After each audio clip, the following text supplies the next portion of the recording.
The Professional Bowlers Tour. This ABC Sports exclusive is being brought to you by True Value Hardware Stores. True Value, more than just a name. It's our way of doing business. All right, there is the trophy. Isn't it unique? Beautiful hammer encased in an oak and glass case. True Value Championship Trophy, $27,000 of the winner. We'll be back for the next match, Weber and Handley, after this and station identification.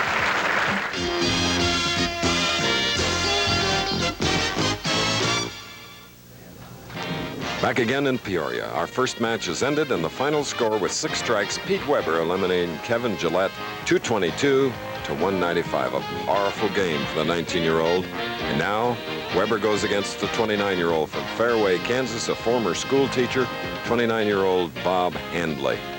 This ought to be a neat head-to-head confrontation, Bo.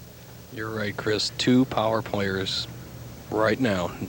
The man who hits the pocket the most will win this match because there will be no carry difference between these 2 players. Right off and winging. The 6 strikes in his victory. First game, he opens with 1, and now Handley, who had been warming up, as Harry Golden, our tournament director, says, in the wings. Bob Handley, 6'1", 165 pounds. Crankin' Bob, Hookin, Handley.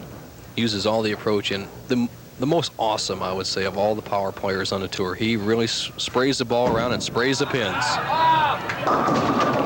Oh, he got a high hit, 3-6-10 on the right lane of this championship pair. Chris, you talk about your wrist wrestling you're going to have on Wide World of Sports. Here's a player that uses his wrist on every shot. The wrist is a very important part of the game of bowling, and Bob Handley probably has the strongest wrist action at the release point of any player out here on the tour. Now he's going cross lane for the 3-6-10.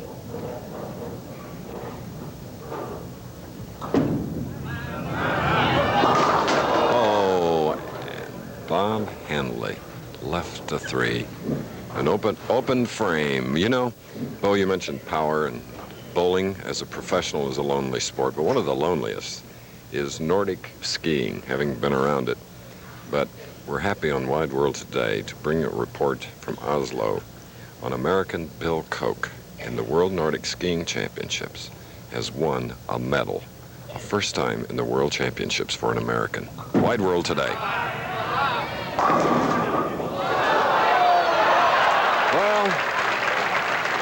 Got to have a break every now and then, and a little luck in every sport helps. Watch this. Watch the head pin. Watch what it does. It'll go to the left sideboard and come all the way back across the lane. There it comes out of the left channel. 5 pin just missed the 7 and knocks out the 10. I don't know if that's a good break or a bad break. I think he should have had a strike to start with. Yes. A long week here in the True Value Open, and here you see the leaders by round. Mark Roth, who finally wound up 6th, those are alternate. Then Alvin Liu, strong 2nd and 3rd. Art Trask, whom you'll see a little bit later on. And then Al Stoneham. Trask and Stoneham coming up here in our finals. 160-man field, 42-game format, down to the final 4.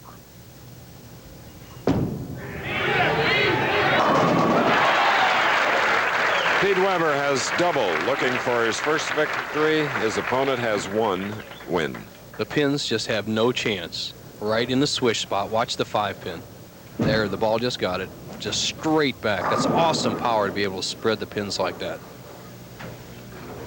You know, I've asked Weber and Don Carter and some of the older players what they think of these younger players we have out, these power players such as Pete.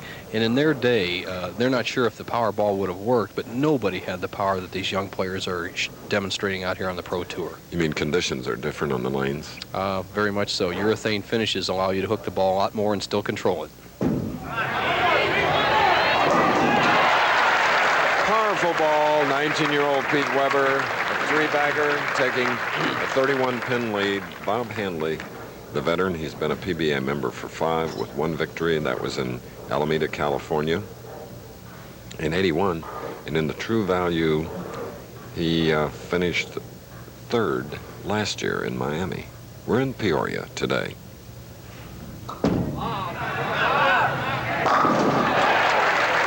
That's more like the Handley we know, Bo. You're going to see a lot more of this player. He's a good conditioned athlete. He always trains hard, and as soon as he gets a little more control on his spares and really avoids the bad games, it's not the big games that kill him, it's the bad games that knock him out. He's going to be in the televised finals more often. Bob was knocked out of his eligibility for the Firestone Tournament of Champions 3 weeks ago by Art Trask, who will meet the winner of this match. So he needs a win to become eligible again.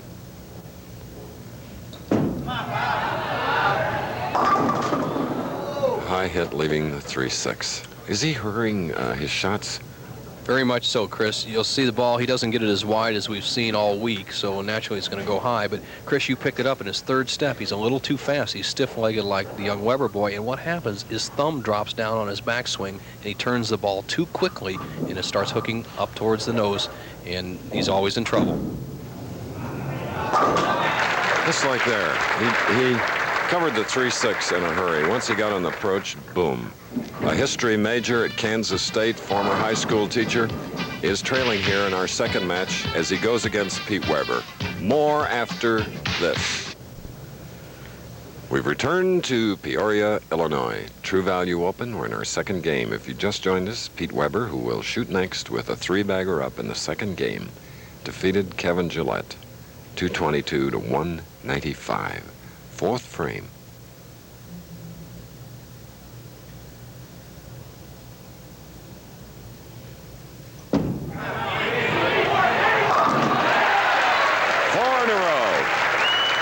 And Pete Weber is making it work in Peoria. Well, he told me before we went on the air that he's nice and loose and relaxed, and the experience he got in the Showboat Invitational bowling against the young Miller boy who eventually beat him for the title really made him relax out of the lanes, and he feels that's the biggest asset anybody can have in the championship round, is feeling confident and relaxed. Is Didi Weber and Juanita Weber.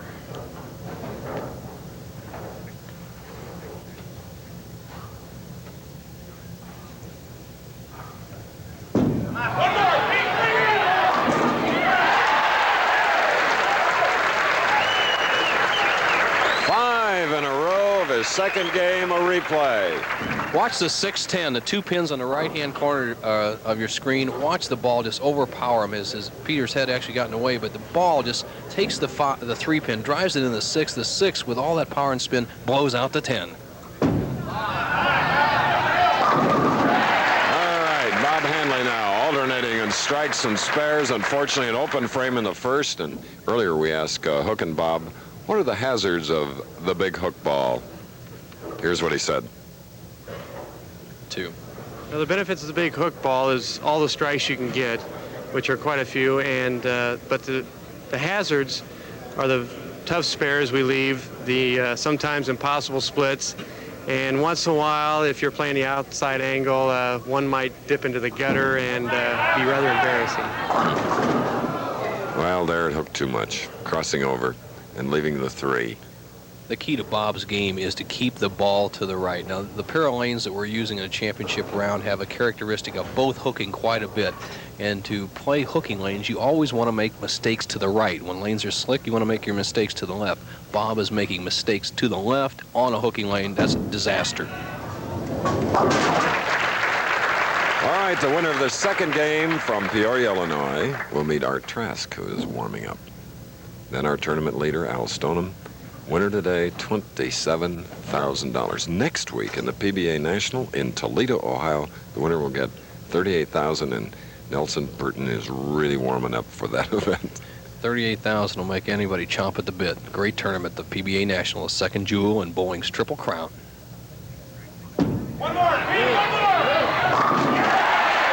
Halfway, 6 in a row for Pete Weber, right here in Peoria. Peter Weber has a strategy on the championship here. Look, on lane 37, he wants to keep a good speed and give the ball a lot of room. That's to the right. What we said, and on lane 38, he does just what he said. I'll bank the gutter. That means throw it out as far as he can without dipping in the channel. So far, he's been perfect through 6 frames. He looks great out there. Sticking right to his game plan. All right, now, we have reached the 7th frame of the second game.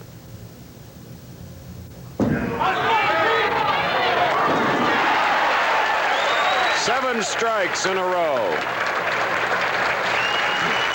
Listen to this capacity crowd. There's the owner of the lane smiling on the left. Just overpowers the pin. He knocks out the weak 10. The 6-pin lays in the channel, smacks the 10 out. And wow, did he want that one.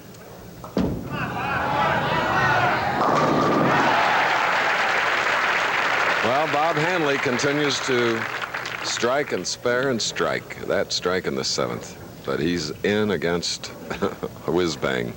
Well, Bob Handley had one really bad break this week, Chris. When he went in to get his balls out of the bowling balls out of the paddock this morning, somebody had gone and left with his bowling ball, so he's using a different ball than he used all week in a tournament, and that is definitely a big problem and a detriment to your score. Oh, that one didn't come up at all. And there's where the equipment difference comes. He was getting that ball back all week to the head pin. If it didn't go in the channel, he would get it back to the head pin. He's been forced to use a harder ball. He's using a ball that doesn't hook quite as much, and he doesn't have the margin of error to the right. There you see the 1-2-4.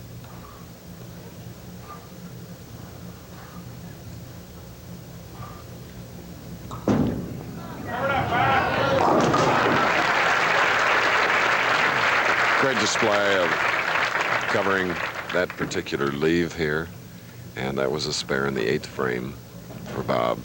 Now it's the 8th frame for Pete Weber.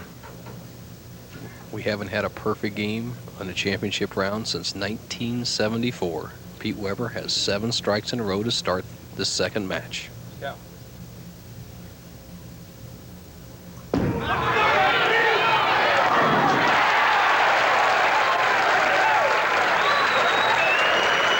In a row, 4 to go. Whew. And all in front of his wife, his dad, Dick Weber. Dick, it has to be. There are more butterflies. Well, they're probably in formation in his stomach, his dad's. Yeah. Left lane, 9th frame.